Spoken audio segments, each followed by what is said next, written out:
Hello, I'm Annette Young and welcome to the 51%, a show about women reshaping our world. As we mark International Women's Day in this special edition, we're focusing on the French government's stance on equality, both in terms of its policies, but also the issues that still need to be addressed. In a moment, I'll be speaking to Isabelle Lonvis-Rome, the French Minister for Gender Equality, Diversity and Equal Opportunities. But first, Olivier Bizot takes a look at the government's handling of women's rights. At the beginning of his first term in office, French President Emmanuel Macron promised to prioritise gender equality. But his time in government over 2 terms has been marked by sex scandals, where some ministers and MPs have faced allegations of rape through to physical abuse. For example, Damien Abad was appointed as Minister for Solidarity, Autonomy and Disabled People in May 2022. But within hours of being appointed, he was accused of 2 counts of rape. Appointing Damien Abad to the government is like spitting in the face of the victims, because it just means that the government isn't listening to women. A month and a half later, Damien Abad was dismissed in a government reshuffle. He's among several politicians to have been accused of sexual harassment. Interior Minister Gérald Darmanin was also accused of rape, charges he denied.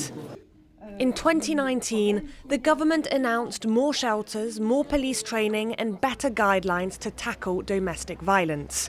But in reality, violence against women is on the rise in France. It's estimated that a woman is killed by her partner or ex-partner almost every 3 days. There are no new measures in place to curb the deaths of women, and once again the government is all talk and no action. The government has said its pension reform plan will improve the situation for women, but many argue it will actually deepen the gender gap. If you push back the legal retirement age, women will obviously suffer. So women will suffer. They will feel the impact more. More than men. However, there has been some progress. In February, the French Senate voted to include the right to abortion in the Constitution. The text has been sent back to the National Assembly for approval. If it eventually passes, France would become the first country in the world to make abortion a constitutional right. And watching that report in the studio with me is Isabelle Lonvis-Rome, the French Minister for Gender Equality, Diversity and Equal Opportunities. Minister, thank you very much for your time. The motto for France is Liberté, Égalité et Fraternité. In English, that is liberty, equality and fraternity. Yet in 2023, the country has yet still to have its first female president. The gender pay gap is somewhere around 16%. And neighbouring countries such as Spain are far more advanced on issues such as domestic violence and consent. Why is France lagging behind on so many fronts? Cette devise liberté, égalité, fraternité. This motto, liberty, equality, fraternity, is always our objective. I also like to sometimes add liberty, equality, and solidarity. Liberty, equality, and sorority. France has done a lot over the past 5 years, and we will continue to work very hard with the gender equality plan we're launching with the Prime Minister. The President has made equality between women and men the main priority of his 2 5-year terms. We can't say nothing has been accomplished. On the contrary, a lot has been done, but it does take time. Au contraire, beaucoup est fait, mais il faut un peu de temps. Je rappelle par exemple que l'Espagne. I remind you, for example, that Spain has been working vigorously since 2004 to end violence against women. Our president was elected in 2017. The summit we had on domestic violence, when an unprecedented 40 measures were adopted to end violence against women, was in 2019. So it takes time. But many actions have been taken, whether concerning gender equality or combating violence against women. Qu'il s'agisse d'égalité femmes-hommes comme de la lutte contre les violences faites aux femmes. Let's now break down some of the issues that we heard in that report. Firstly, the government's retirement reforms, which would see the retirement age increase from 62 to 64. Now, that sparked a national outcry, a massive protest. Union officials say women would be even worse off under these reforms because they need to work extra long in order to obtain the full pension. So what do you say to these claims? Moi, je ne laisse pas dire que It should not be said that this pension reform will widen inequality between women and men. Ce que je vois en revanche, c'est qu'il faut On the other hand, I see that we have lifelong work to ensure inequality between women and men is reduced, gradually reducing the gender pay gap. Petit à petit diminuer les inégalités. This is what we are doing, for example, with the Professional Equality Index law, which makes it possible to measure gender pay gaps and correct them. We must improve work-life balance, which we started doing by increasing paternity leave from 14 to 18 days. We have to work on all these inequalities and then fight. And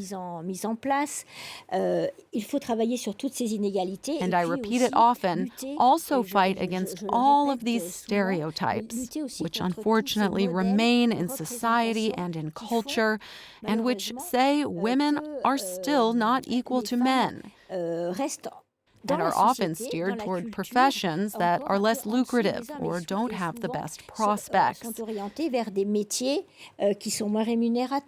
So we need to keep all of this in mind to ensure that women's lives improve every day and equality improves all through their lives. Soit meilleure et que l'égalité soit plus grande tout au long de la vie. Minister, France is very close to including the right to abortion in the country's constitution, but it still yet has to be ratified. But do you fear that a far-right government in the not-too-distant future could attempt to roll back abortion rights regardless? I believe we are never immune to backtracking when it comes to women's rights, and the news from all over the world demonstrates that. I mean, time and geography show us that women's rights are never, ever truly set in stone. That's why it's fundamental for me to protect the right of abortion in a country that supports human rights. It must also be a country for women's rights. That is why I will fight hard for this right to be enshrined in the Constitution. We aren't safe from anything. We must never forget that. We should never be too proud of what we have, because we always have to progress, but then again, backtracking is always possible. The femicide rate in France is still very, very high. A woman is killed nearly every 3 days. Now, if you look at neighbouring Spain, since 2004, they've had a separate legal system that deals specifically with domestic violence. I want to ask you, as a former magistrate, why is it that France has not applied a similar process? Alors, en tant qu'ancienne magistrate, je soutiens As a former magistrate, I would correctly argue that justice needs to be more specialized. As soon as I started, I wanted to work on this project, and the Prime Minister has entrusted 2 MPs to study possible legal options. Their conclusions will be presented at the end of March. So we will not make new courts, but reorganize existing courts to have specialized chambers and very effective procedures, emergency procedures, that can really protect women. A lot has already been done, but we have to go further. And especially for me, as a former magistrate, it is very important to say 2 things. All professionals dealing with this type of violence must be very well trained. And then secondly, there must be constant communication between all government departments to not miss a dangerous situation.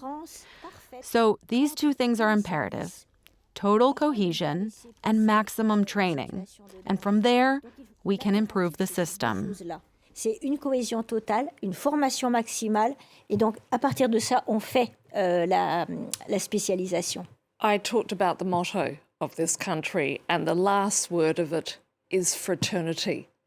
It's 2023. Isn't it the time, perhaps, to find a word more gender appropriate? Alors, liberté, égalité, fraternité. So freedom, equality, fraternity. For my part, I started this interview by talking about solidarity and sorority. I think that this term of fraternity ultimately encompasses women and men. We are human beings, and that's it. French politician Jean Jaurès once said, there is only one race, humanity. I would like to say, there is only one gender, humanity. Minister, thank you very much again for your time. Merci à vous. And that's all for this edition. We'd love to hear your suggestions for the 51%, so do get in touch with us via Facebook, Instagram or Twitter, and you can catch our previous episodes on our website. So until the next show, bye for now.